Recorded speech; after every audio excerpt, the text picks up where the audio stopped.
Now, if we're looking at countries that have higher rates,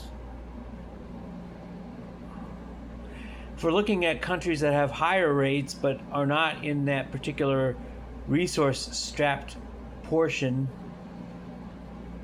look to Central Asia, look to Kazakhstan, look to Uzbekistan, look to Turkmenistan.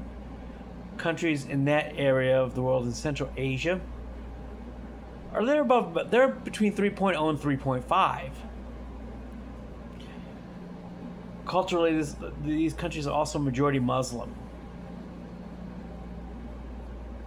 So these countries are going to economically sustain themselves, and they do not, agriculturally, Kazakhstan is decent, it's not great. Now, let's go into the rest of Europe.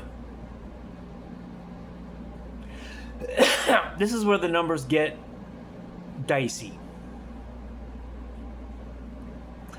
Ukraine, of course, is at about 1.4 right now for reasons that anybody who's been watching international news is quite aware of.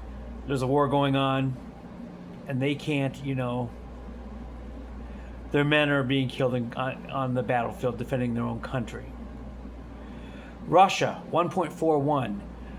Also in a war, but their numbers have been down since long before the Ukraine war. And as such, their population is going to plunge off a cliff for a while here, and they're not going to be able to replace them. Russia has almost no internal migration to speak of. In fact, all of their migration during the wave of the Ukraine war has been outbound. So their population is going to actually decrease on a faster scale than, say, Ukraine. Now, we're going into Asia, Eastern Asia. These countries are in big trouble. Japan, 1.26. The question is not whether or not they're going to be able to resource-wise sustain their culture.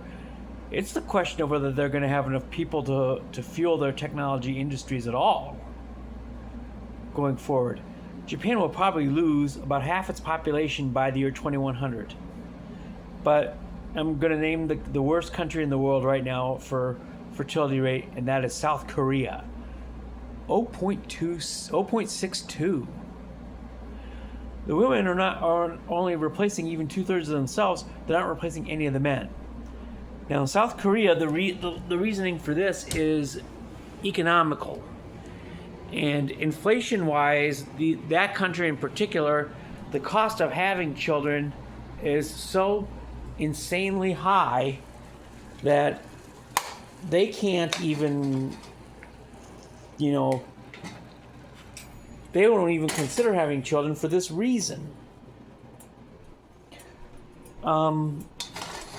Because those people, they can't afford to have children because the cost of everything and inflation. You think it's bad in the United States, you have not seen anything yet until you look at South Korea.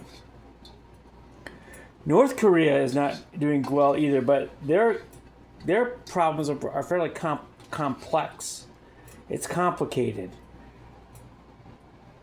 They are at 1.70, so close to the United States.